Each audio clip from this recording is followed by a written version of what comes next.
Hey everybody, it's Lynette from Movers and Shapers, where we help to empower women to feel better and look better by providing healthy alternatives, whether it's in what you're eating, cooking, buying.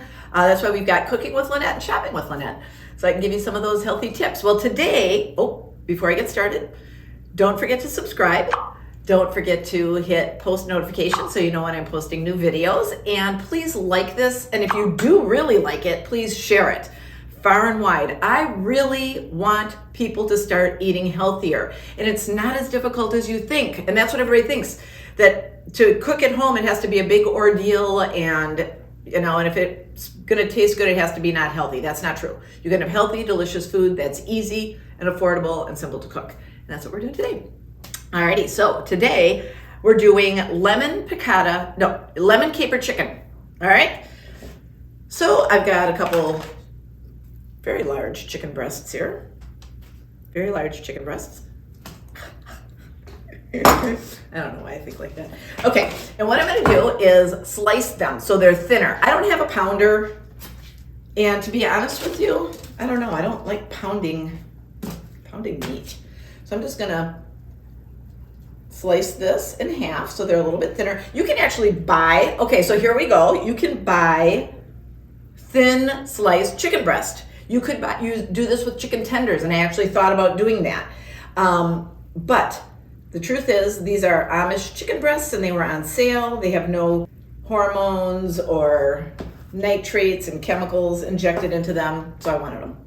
So that's why I chose this for today. Plus, even though I'm taking a little, there's a little extra effort in cutting these thin, I just want to show you it's not that hard to do. Anybody can do the stuff I do. So there's one. Okay, so this one's not quite as uniformly thin, but it'll be fine. And that's the other thing. Things don't have to be perfect. I would like to encourage you to just get in the kitchen and start playing with food. If you think it sounds good together, throw it together and try it. Everything does not have to be measured. Things don't have to be perfect. So get in there and start playing. Because I have a smaller pan, I'm actually going to leave that other boob for later. All right, wash my hands real quick because I am going from raw chicken to containers. Couldn't think of the word. And we're going to start with olive oil. I'm going to turn the burner on to like medium high. Throw some olive oil in here. I know you think that looks like a lot. It's not. And I'm going to say this again. I tell my clients this all the time. Olive oil is good for you.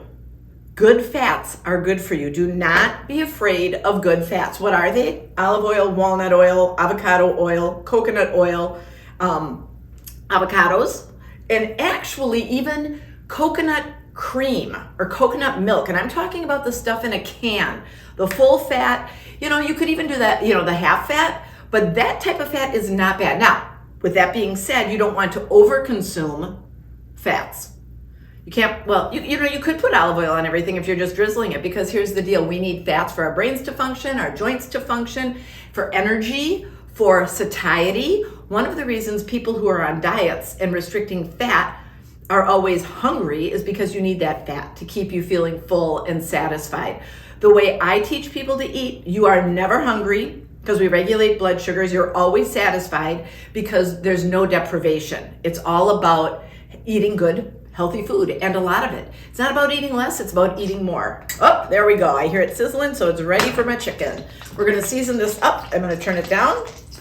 I had a little water in there.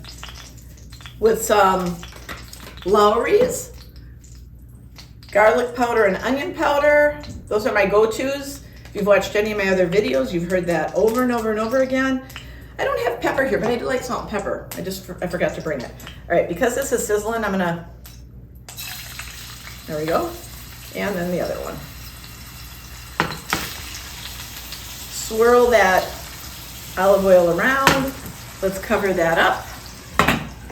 And I'm going to wash this off real quick.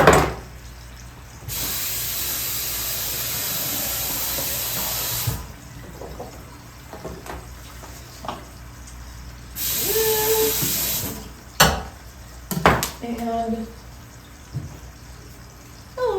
I'm going to disinfect those real quick because Again, you don't want cross-contamination, even in your own kitchen. I'm going to be moving on to cutting some lemons for the lemon caper sauce. Well, that didn't take very long. And I also pre-peeled my garlic. Let's see, what can I do to kill time while these little guys are cooking? I'm kidding. I'll talk. Trust me, I've got plenty to say. Let me take a drink. Oop. Wrong one. Fiji, sponsor me. Or Tito's. All right, this is cooking. Let's flip my chicken. Well, actually, I'm gonna let it cook a little bit more. You want to make sure the sides are a little white. That's how you know when it's time to flip. They're getting there, but the one piece is a little thicker, so I'm going to give it a second. Let's put this aside. So what do we need for the lemon caper sauce? We need a lemon, garlic, capers. I like these big ones. I guess nobody else does because they're always on sale. But I love them because they're big and you can really taste them. You know, the size of your capers really depends on what you're making, because they have really, really little ones, medium, and then these large. And it's, you know what, again, personal preference. There's no right or wrong when it comes to cooking, except cross-contamination is wrong, because you get sick. And then I need a little bit of chicken base for that sauce. And I'm going to add some olive oil to it also. And I'm going to make a little cornstarch slurry, and that's what thickens it a little bit so it's not just runny sauce.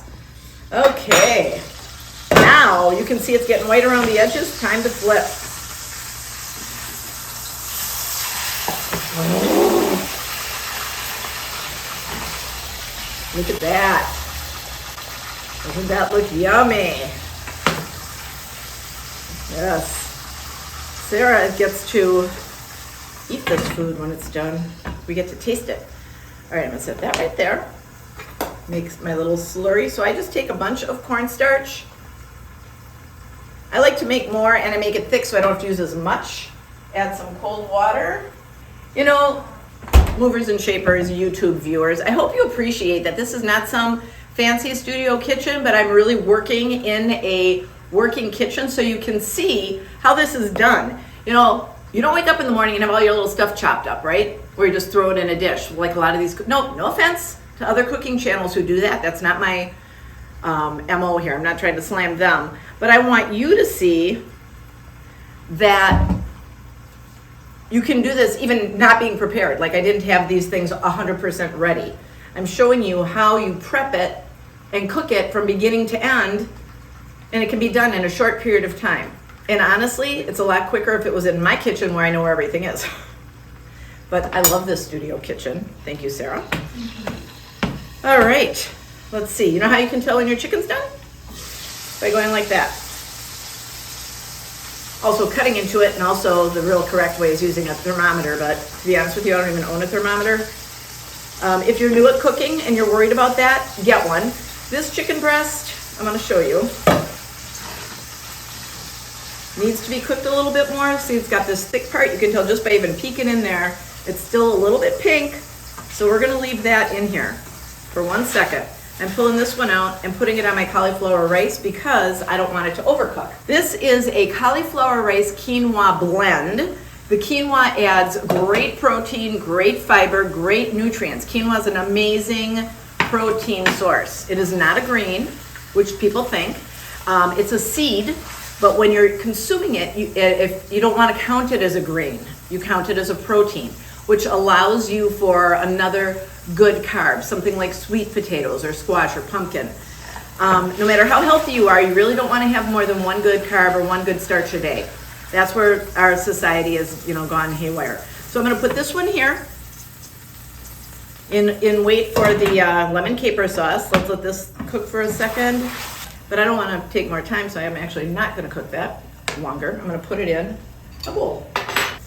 Alrighty, now we've got this, our little chicken drippings, little chicken juice in that olive oil. Yum. First thing we're going to do is a couple cloves of garlic. We're a garlic family. No, I'm a garlic person, which means we're a garlic family because I'm the cooker.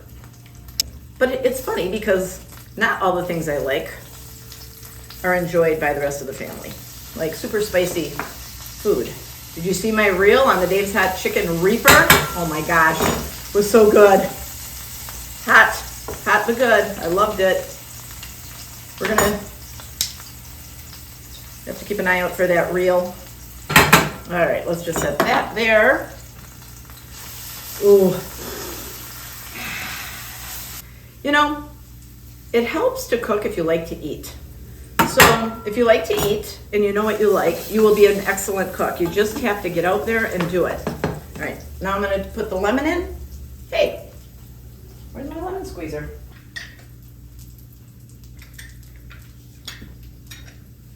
Lemon squeezer. All right.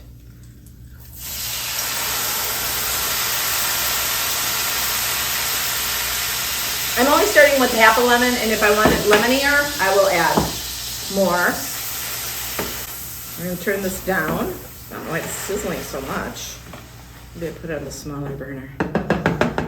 Ooh, can you smell that roasted garlic, Sarah? Yes, it smells. Now we're gonna throw in some of those capers, and I got it. Somebody doubting me, Sarah.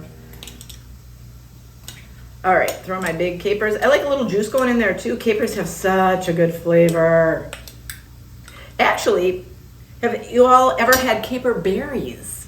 They're very large capers. They are yummy. They're a great little garnish for Bloody Marys or like a charcuterie board.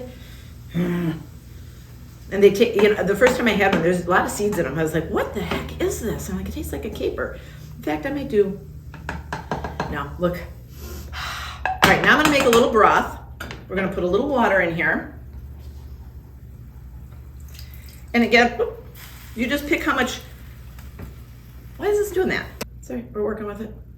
Working it. All right, taking just a little bit of this chicken base, and we're gonna stir that in there. That gives it some flavor, a little added chicken flavor, because we know chicken juice.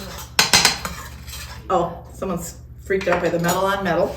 I wonder who that could be, seeing as there are two people in this room. All right. And then I'm gonna thicken it up a little bit with the cornstarch.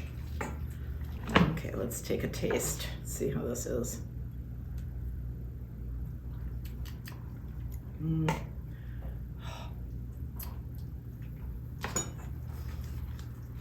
Yum. All right, here we go. Okay, there we go. Lemon caper chicken breast served over cauliflower rice quinoa blend. Enjoy, and thanks for watching, you guys. This is Lynette from Movers and Shapers. Don't forget to click that subscribe, post notifications, like it, share it. Love you guys. Please start cooking. See you next time.